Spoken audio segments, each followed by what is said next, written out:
주식 농부님들 반갑습니다. 추세와 수급에 달인 추석입니다. 오늘 분석할 종목은 현대차입니다. 종목 분석에 앞서서 구독, 좋아요, 댓글, 알림 설정까지 해두시면 저의 길을 받아서 주식 투자가 대박나실 겁니다. 더불어서 하단에 인기 동영상과 재생 목록에 많이 모은 동영상도 있으니 투자에 참고하시기 바랍니다.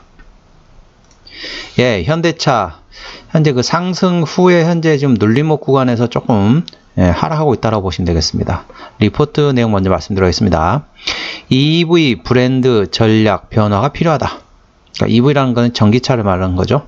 일본 OE들의 생산이 제자리를 찾아가고 있는 점을 감안하면 하반기에는 상반기 대비 높은 경쟁 강도에 따른 인센티브 증가와 ASP 하락이 예상된다.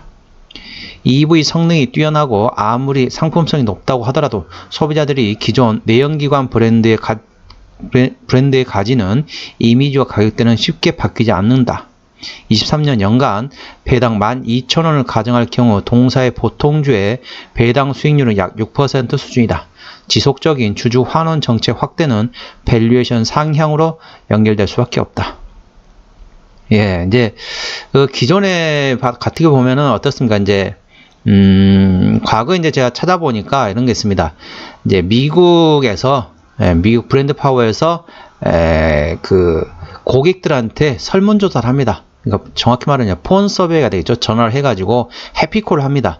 해피콜 해가지고 처음에 사자마자 며칠 내에 전화를 합니다. 그래서 현재 이 동사, 그러니까 어떤 차종이든 그 차종에 대해서 얼마나 만족하느냐, 그걸 이제 조사를 하거든요.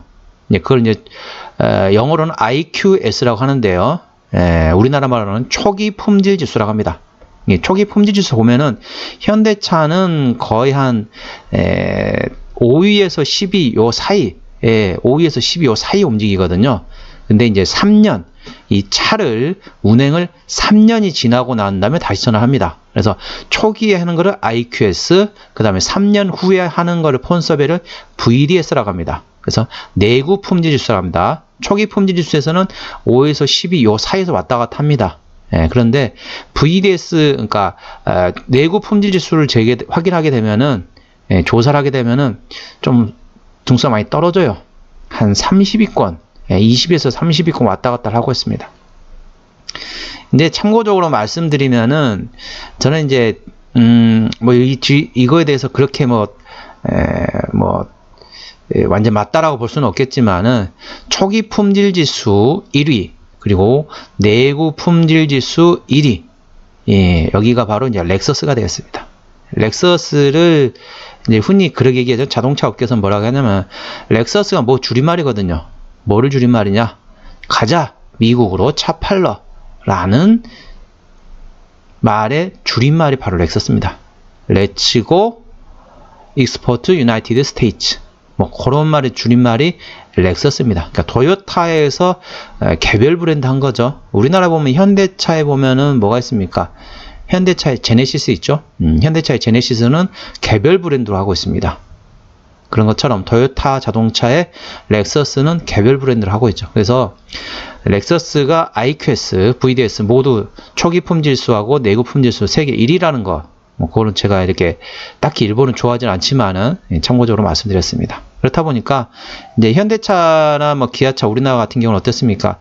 초기 품질지수는 되게 좋아요. 근데 3년이 지나게 되면은 내구 품질지수 관련돼 가지고 폰 서베이를 해보니까 지수가 좀 뒤로 밀립니다.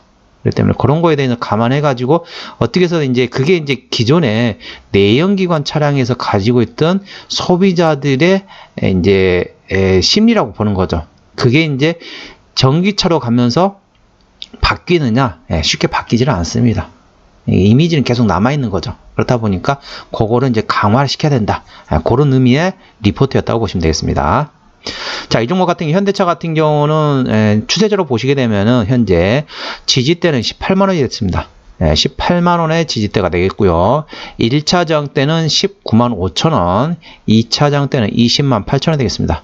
자, 18만원의 지지대, 19만 5천원의 1차 지지대, 20만 8천원의 2차 지지대고 그 위에는 신고가 구간이라는 거 참고하시기 바랍니다. 자, 수급 동향 보시겠습니다. 수급동향 보시게 되면 한 달 동안 69만 6천 주를 샀습니다. 외국인이 샀죠. 외국인이 현재 계속 사는 기조입니다. 외국인 역시 계속 사고 있죠. 자, 기관은 어떻습니까? 기관은 한 달 동안 69만 3천 주를 팔았습니다.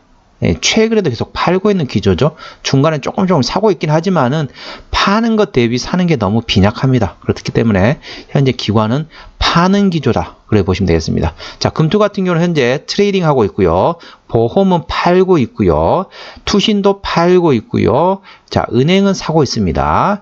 연기금도 팔고 있고 사모펀드는 트레이딩 하고 있습니다. 그랬다 보니까 현재 사는 기조라 해봤자 은행밖에 없는데 은행이 하루 해봤자 기껏 해봤자 1000주예요. 근데 파는 거는 막 뭐 만주 단위로 팔고 있기 때문에 기관이 팔면서 이 종목이 지금 현재 줄줄 흘러내리고 있다. 그렇게 보시면 되겠습니다. 자, 신용비율 상황 보시겠습니다. 신용비율 같은 경우는 0.27%. 이 정도면 상당히 양호하죠. 좋습니다. 코스피 200 종목이기 때문에 대차거래 공모들 상황 보시겠습니다. 자, 대차거래 상황 보시게 되면은 최근 어떻습니까? 감소했다가 최근에는 증가하고 있습니다.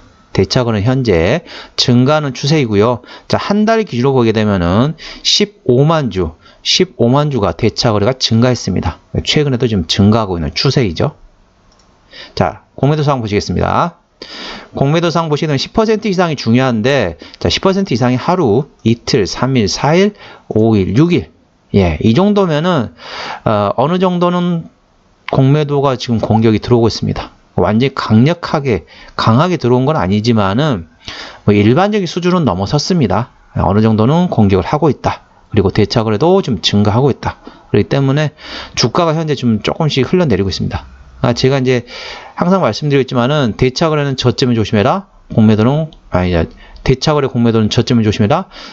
신용 같은 경우는 고점을 조심해라 말씀드리고 있는데, 이제 정확히 말씀드리면은 상승 추세에서는 신용을 조심하고 하락 추세에서는 대차거래 공매도를 조심해야 됩니다. 이게 현재 이 종목이 지금 저점이라 볼 수는 없습니다. 하지만은 현재 지금 약간 눌림목을 조금 지나쳐가지고 하락 추세로 지금 진행되고 있기 때문에 대차거래 공매도도 유의하시기 바랍니다. 자, 최대주 지분율 보시게 되면은 현대모비스 29% 가지고 있죠. 국민연금이 7% 가지고 있습니다. 자, 현대차 그룹은 어땠습니까? 자, 모비스가 현대차를 지배하고요. 현대차가 기아를 지배하고요. 기아가 현대모비스를 지배하는 이 순환 출자 고리를 가지고 있습니다. 거기서 이제 최근에 이제 정의선 회장이 어디에 최대 주주냐면은 현대글로비스의 최대 주주입니다. 그렇다 보니까 저번에 한번 시도를 한번 했었죠. 현대글로비스하고 현대모비스하고 합병을 하려고 그랬어요. 과거에 보면 그런 거죠. 삼성그룹의 이재용 회장이 어땠습니까? 에버랜드 최대 주주였습니다. 에버랜드 최대 주주였다가 에버랜드하고 제일모직하고 합병하면서 제일모직 최대 주주가 됐고요. 제일모직하고 삼성물산하고 합병해가지고 삼성물산의 최대 주주입니다.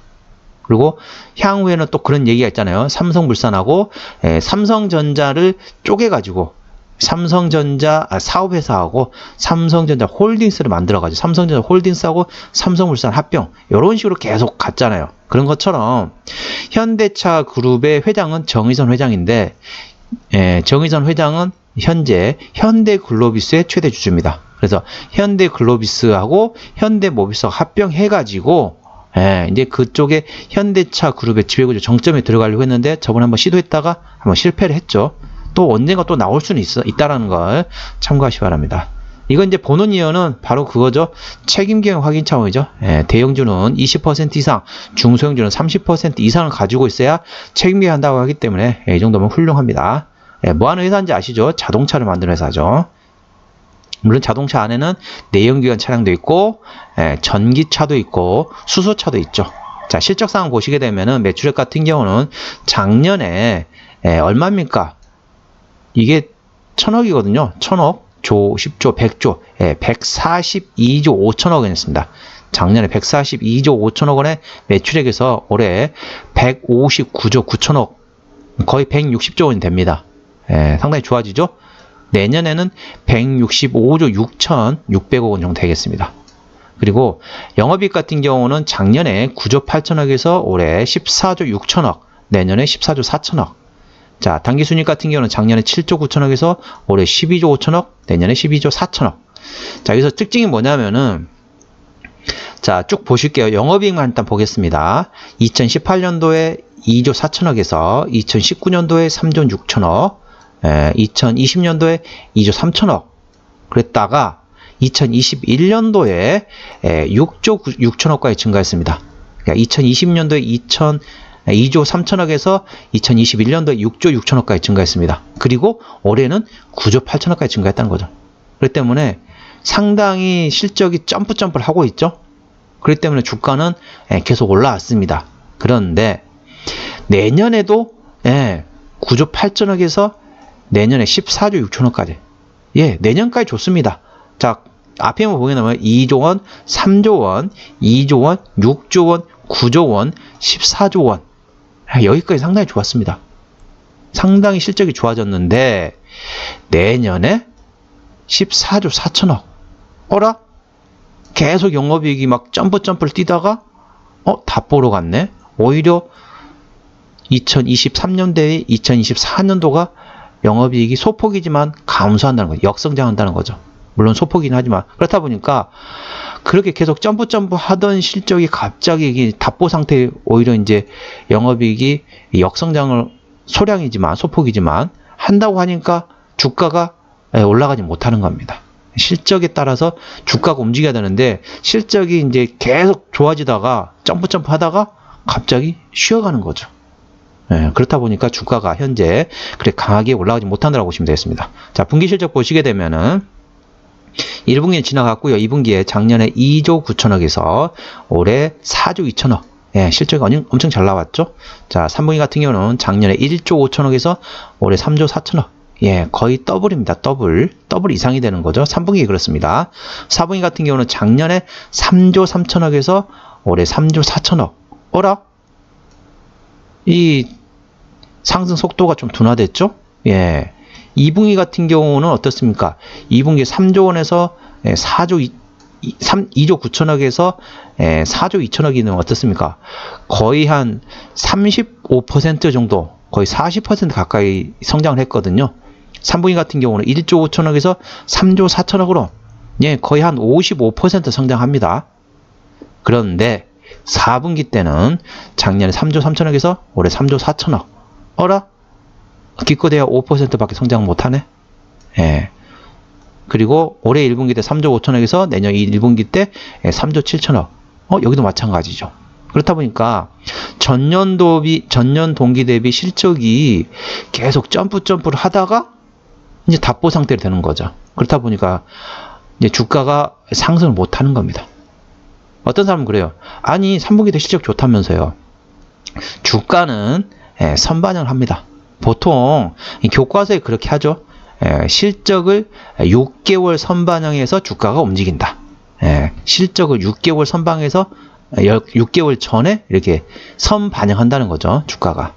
그렇기 때문에 주가가 현재 지금 그렇게 움직이지 못한다는 거. 그렇다 보니까 이제 어떻습니까? 전기차, 수소차 이쪽에서 뭔가가 조금 더 실적이 나와줘야 돼요. 기존의 내연기관에서는 캐시카우 계속 되고 있지만은 향후에는 이제 몇 년이 지나면은 우리나라도 이제 내연기관 생산을 못 합니다.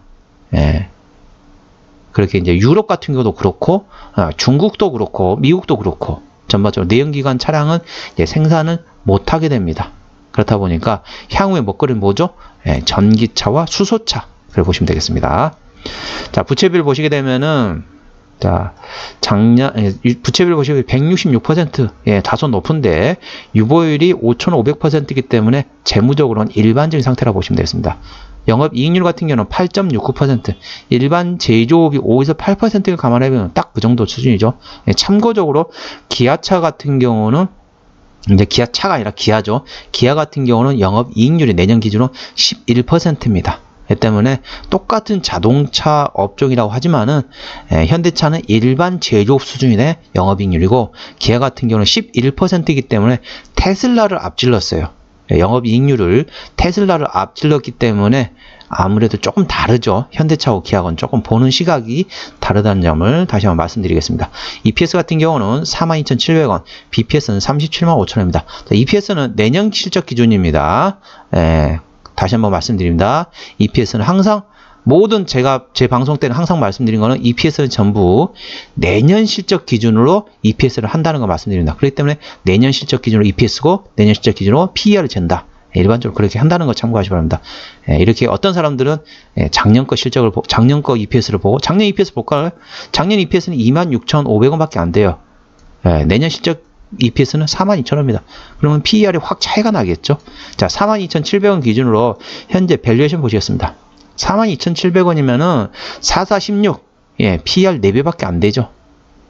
아무리 실적이 둔화된다고 실적 상승세가 둔화된다 해도 PER 4배는 너무 저렴한 거 아닌가요? 최소 PER 10배는 돼야죠. 현재 구간은 절대적인 저평가 상태라는 걸 참고하시기 바랍니다. 자, 기업 기어로 들어가겠습니다. 기업 기어로 들어가서 매출액은 어디서 나오느냐? 자, 매출액은 자, 여기서 볼까요? 여기 위를 스냅샷을 봐야 되는데 기업 기어를 봤네요. 자, 보시게 되면은 매출액은 죄송합니다. 제가 잠깐 헷갈렸네요. 기업 기여가 맞습니다. 자, 어디서 실적이 나오냐? 차량 부분에서 79%, 금융 부분에서 14%, 기타 부분에서 6.5%, 6.1%. 그러니까 여기서 금융 부분이란 건 자회사를 통해서 하는 거죠. 뭐 현대캐피탈 이런 데가 있잖아요. 자, 그렇게 보시면 참고하시면 되겠고요. 마지막으로 유상증은 최근 한 거 없습니다. 매물도 없고 나올 가능성도 거의 없습니다. 관계사 및 연결대상 회사 아까 말씀드렸죠. 현대캐피탈. 이제 이게 이제 금융 관련돼 가지고 이제 뭐라고 해야 되나요? 현대 무슨 회사인지 다 아시죠? 그러니까 현대차를 살 때 신차를 살 때 어떻습니까?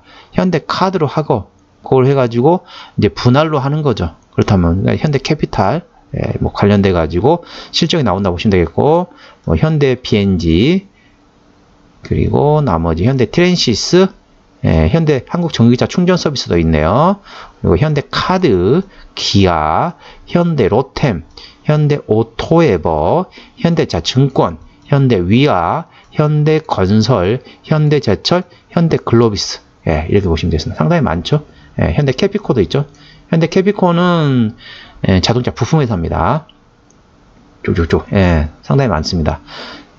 연결 대상 회사로도 마찬가지로 현대 캐피탈이 가장 크네요. 그리고 관련돼가 현대 카드 뭐 이런데 현대 로템 쭉쭉. 아까 다 설명드렸기 때문에 그거 참고하시기 바랍니다. 다들 아시죠? 자, 그러면 한번 종합 한번 해보도록 하겠습니다. 종합 한번 해가지고 보시도록 하겠습니다. 현대차 오늘 종가는 187,300원입니다. 수급적으로는 기관이 핸들링하고 있는데 현재 순매도 중이고요. 기본적 분석상으로는 22년 대비 23년 영업이익이 49% 성장할 것으로 예상됩니다. 근데 이제 여기까지 좋았는데 23년 대비 24년에는 소폭이지만 역성장합니다. 그것 때문에 주가가 움직이지 못한다는 거죠. 자, 모멘텀으로는 2분기 호실적 발표, 실적 관련된 내용밖에 없더라고요. 실적은 잘 나왔다. 이런 내용밖에 없는데, 이제 문제는 이제 4분기로 가면 갈수록 4분기 그리고 내년 1분기 가면 갈수록 이제 전년 동기 대비 실적이 이제 답보 상태가 된다는 거죠. 그러면서 주가가 이제 안 움직이고 있다 보시면 됐습니다. 추세적으로는 RSI, 차트 추세인 RSI는 42.1입니다. 그렇기 때문에 과일관인 70까지는 충분한 여유가 있습니다. 그러니까 차트적으로 상승할 여력이 충분하게 있다는 거죠. 수급 추세인 머니플로 인덱스는 37.4이기 때문에 과일관인 80까지는 충분한 여유가 있습니다. 그러니까 차트나 수급이나 충분히 더 들어올 수 있는 여력은 있다는 거죠. 자, 볼린저 밴드 상단은 188,000원이고 하단은 184,000원입니다. 자, 저항대는 195,000원, 지지대는 180,000원이 됐습니다. 자, 볼린저 밴드 상단하고 하단하고 차이가 얼마 안 되죠. 그렇기 때문에 수축이 됐다가 이완이 되고 수축이 됐다 확장이 되고 확장이 됐다 다시 수축이 되고 수축과 확장을 반복하거든요. 현재 상태는 수축 상태인데 수축에서 이제 확장으로 되겠죠. 확장이 되면 어떻습니까? 주가가 변동성이 커집니다. 그렇기 때문에 이동평균선과 캔들 사이의 이격도 상당히 커질 것입니다. 위로 변동성이 커질지 밑으로 변동성이 커질지는 모르겠지만은 상당히 변동성이 커질 수 있다는 거죠. 이 점 참고하시기 바랍니다. 그렇기 때문에 관련돼 가지고 중요하죠. 그러니까 이제 지금은 실적 시즌이 이제 들어가잖아요. 3분기 실적까지는 잘 나옵니다. 그렇기 때문에 관련돼 가지고 주가는 한번 움직일 거예요. 움직이게 되면은 위로 움직인다 싶으면은 일단 좀 차익 실현 좀 어느 정도 하시는 게 좋습니다. 왜냐면은 4분기 그리고 내년 1분기 때는 실적이 그렇게 안 나오거든요. 전년 동기 대비 답보 상태로 되기 때문에 3분기 어닝 서프라이즈로 나와가지고 실적이 움직인다. 그러니까 3분기 실적 발표 즈음에 일부는 정리하시는 게 차익 실현 하시는 게 좋을 것 같습니다. 오늘은 현대차에 대한 종목 분석했고요. 구독, 좋아요, 댓글, 알림 설정까지 해두시면 저희 기운을 받아서 주식 투자가 대박 나실 겁니다. 더불어서 하단에 인기 동영상과 재생 목록에 많이 본 동영상도 있으니 투자에 참고하시기 바랍니다. 이상 추세와 수급에 따른 주식이었습니다. 감사합니다.